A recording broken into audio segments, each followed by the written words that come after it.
Sim, vou. Vai dançar por nós quando nós já falarmos. Uma salva de palmas! O que é que aconteceu aqui? O que é que aconteceu aqui? Começou.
Quem está aí na passagem, levantem os braços, digam adeus.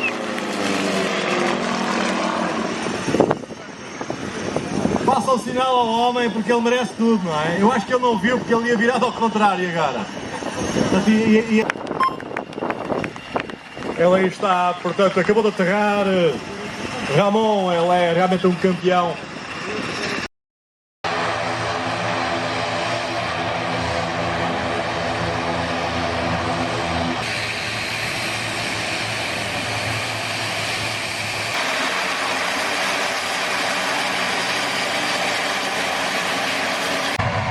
Tem uma rapa na cauda, através da qual se pode... As básicas não faz nenhuma, portanto é tudo muito trabalhado, é tudo... Agora vamos assistir a... Espera aí. Aí, temos que falar disso, ele vai, avança com o aeroporto aéreo, o tal Airbus. A passagem voo rezando, curto, não é? Muito baixo. E é o Deus, Botem todos. Eu tenho a ser respeitado. Puxa! Ei!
Olha o branco no chão.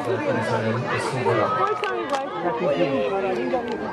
Eu não disse que ia parar aqui. Estava não muito. Muito bem. Vamos continuar a acompanhar o nosso voo. Atenção, a primeira aterragem é lá. Não estava bem previsto isto, possivelmente, não é?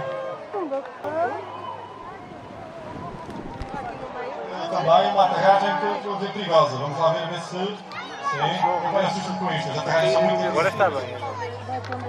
Deixar lá um bocadinho e tal. Bem, isto... crochê, dá-me lá para cá para ver algo para ver no município. Exato. Se eles querem, é só fazer calças de música. Não tem mistura. E este...